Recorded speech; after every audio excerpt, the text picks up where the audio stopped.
मैं हूं एहसान और आप लोग देख रहे हैं डीप कॉन्सेप्शन बायोलॉजी का चैनल। और आप लोगों को पता है कि हम सैर पे निकले हुए हैं और जो हमारा किंगडम है वो किंगडम है सेल की दुनिया, द वर्ल्ड ऑफ सेल। कि सेल क्या है, सेल के अंदर क्या क्या चीज़ें हैं, कौन कौन से किले हैं, कौन कौन सी स्ट्रक्चर है, उनकी क्या क्या फंक्शंस है, उसके हंट पे हम निकले हुए। तो हमने सेल वाल को तो देख लिया था, फिर हमें ये भी पता चला कि सेल वाल हर एक सेल में नहीं होता। कुछ सेल्स है जिसमें सेल वाल अवेलेबल होता है, कुछ में नहीं होता। जैसे प्लांट सेल्स हो गए, बैक्टीरिया सेल्स हो गए, फंजाई सेल्स हो गए, उनमें तो सेल वाल था। लेकिन हमारे पास जो एनिमल सेल्स है, जो एनिमल किंगडम से रिलेटेड जितने भी लिविंग ऑर्गेनिज्म थे, उनमें सेल वाल नहीं था।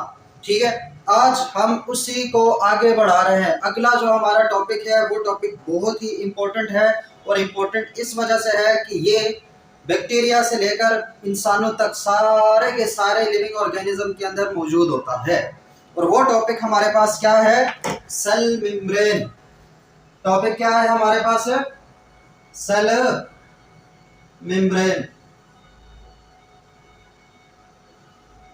ठीक हो गया। तो सेल मेम्ब्रेन क्या है, इसके बारे में आज हम इस लेक्चर में डिटेल से जानेंगे। फर्स्ट ईयर के बुक में जितना जहां जहां लिखा हुआ है वो सब हम एक ही जगह पे समझने की कोशिश करेंगे। और वो क्या है? Cell membrane. अब सेल मेम्ब्रेन क्या है, इसके टॉपिक, इसके बारे में हम क्या क्या इस लेक्चर में जो है ना वो समझने जा रहे हैं। सबसे पहले तो हम सेल मेम्ब्रेन की इंट्रो को देखेंगे, थोड़ी सी इसकी इंट्रोडक्शन करेंगे। क्या करेंगे? इंट्रोडक्शन। इंट्रोडक्शन के बाद फिर हम देखेंगे उसकी केमिकल कंपोजिशन, क्या किन किन चीजों से मिलकर सेल मेम्ब्रेन बना हुआ है। Chemical composition. केमिकल कंपोजिशन जब हमने देख लिया तो फिर हम किस तरफ जाएंगे? हम जाएंगे स्ट्रक्चर की तरफ। उसका स्ट्रक्चर देखेंगे, जो सेल मेम्ब्रेन है उसका स्ट्रक्चर कैसा है। जब हमें स्ट्रक्चर का पता चल गया तो उसके बाद हम जाएंगे फंक्शंस पे। किस पे?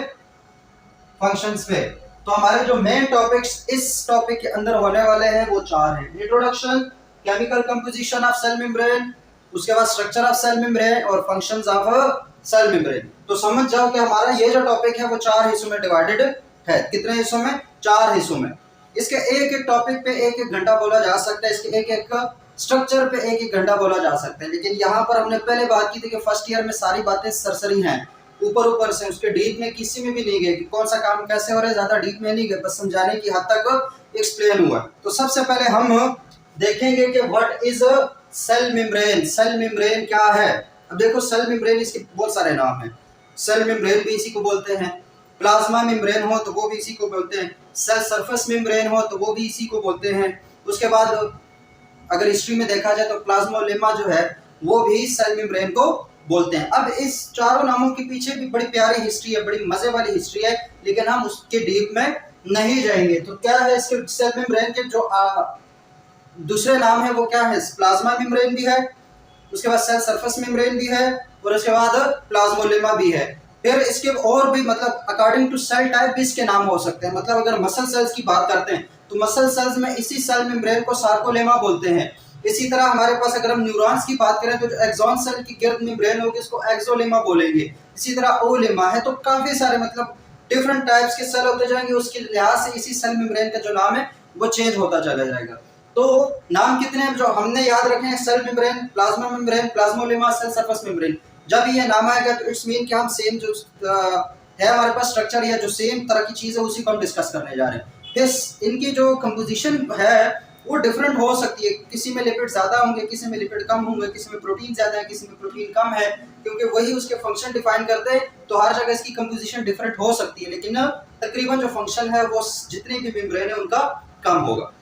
अब सेल मेम्ब्रेन असल में है क्या? सेल मेम्ब्रेन का सिंपल जो काम है कि वो एक्स्ट्रा सेलुलर और इंट्रा सेलुलर जो इन्वायरमेंट है, मतलब एक इन्वायरमेंट, एक जो हमारे पास माहौल है वो सेल के अंदर होता है, एक सेल के बाहर होता है। तो उन दोनों के दरमियान डिफरेंशिएट करना, उन दोनों को सेपरेट रखना कि अंदर वाला बाहर ना जाए, बाहर वाला अंदर ना आ जाए, या उसमें सारी चीजें अंदर बाहर मतलब गड़बड़ नहीं होने देता। ये प्रॉपर उसको एक बाउंड्री प्रोवाइड करता है। जो चीज भी सेल के अंदर है उसको बाउंड्री कौन प्रोवाइड कर रहा है? वो सेल मेम्ब्रेन कर रहा है। अब बाज आगे सेल्स होते हैं उनमें भी डेफिनेट शेप के लिए सेल वॉल होती है, लेकिन जो चीज भी सेल मेम्ब्रेन के अंदर है, याद रखिए तो हम कब से पढ़ रहे हैं, जो चीज भी इनसाइड सेल मेम्ब्रेन है उसको कहते हैं प्रोटोप्लाज्म। उसे क्या बोलते हैं? प्रोटोप्लाज्म। जो भी सेल मेम्ब्रेन के अंदर चीजें होंगी, जितनी भी, चाहे उसमें साइटोप्लाज्म है, जो इसमें न्यूक्लियस है, माइटोकॉन्ड्रिया, इन सबको मिला के जितने भी स्ट्रक्चर अंदर है उनको कहते हैं प्रोटोप्लाज्म। और सेल मेम्ब्रेन क्या होगा? The outer most boundary around the protoplasm, कि जो प्रोटोप्लाज्म की गिर्द बाउंड्री होगी उसको कहेंगे सेल मेम्ब्रेन। और इस सेल मेम्ब्रेन का काम क्या होगा? अब ये देखो, इसको इंट्रासेल्यूलर, ये सेल के अंदर का इन्वायरमेंट है ना, इसको कहते हैं इंट्रासेल्यूलर इन्वायरमेंट, और ये वाला एक्स्ट्रा सेल्यूलर इन्वायरमेंट है। ये क्या है? Extra cellular.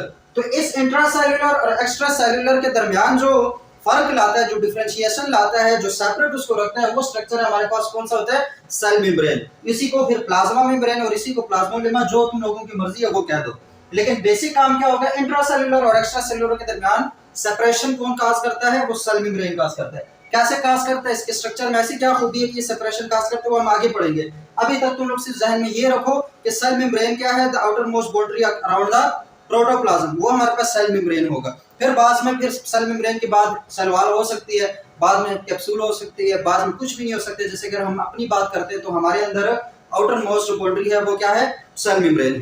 तो ये तो क्या हो गया इसका थोड़ा सा इंट्रो। उसके बाद अगर इसकी थिकनेस की बात करें कि ये कितनी मोटी होगी, तो इसकी थिकनेस होती है 7 नैनोमीटर थिक होती है। ये कितनी होती है? ये जो झिल्ली होती है, ये जो बाउंड्री होती है, वो 7 नैनोमीटर होती है। कितनी? 7 nanometre.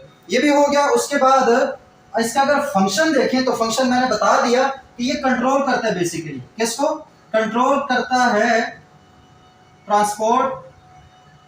Controls transport of materials into and out of cell. जो सेल के अंदर मटेरियल्स अंदर जाएंगे या जो सेल से बाहर आएंगे, कौन से मटेरियल अंदर जाएंगे, कौन से मटेरियल बाहर जाएंगे, इस सारे ट्रांसपोर्ट को कंट्रोल कौन कर रहा होता है? Cell membrane. क्या कर रहा होता है? Cell membrane. तो यहां से हमें ये भी पता चला कि ये जो सेल मेम्ब्रेन है वो सेमी परमिएबल है। वो क्या है? Semi permeable. सेमी परमिएबल का मतलब क्या होगा? ऐसा सब्सटेंस, ऐसी झिल्ली, ऐसी लेयर, ऐसा स्ट्रक्चर जो कुछ चीजों को तो अंदर जाने दे, कुछ को रोक ले। इसी तरह कुछ चीजों को अंदर से बाहर तो आने दे, कुछ चीजों को रोक ले। मतलब हर एक को जाने नहीं देता और हर एक को रोकता भी नहीं है।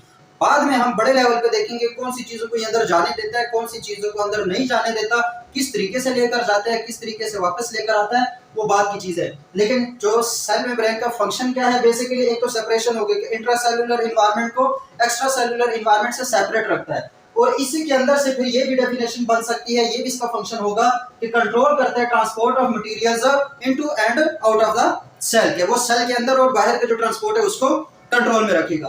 तो ये हो गया इसके कुछ इंट्रोडक्शन के। हमें सेल मेम्ब्रेन का पता चल गया कि सेल मेम्ब्रेन क्या होगा और उसके क्या फंक्शन हो सकता है, उसकी कितनी मोटाई या कितनी उसकी थिकनेस होगी, वो सारी चीजें हमने देख ली। अब ये तो हो गया हमारे पास इसके इंट्रोडक्शन। अब हम देखेंगे कि इसकी केमिकल कंपोजिशन क्या है।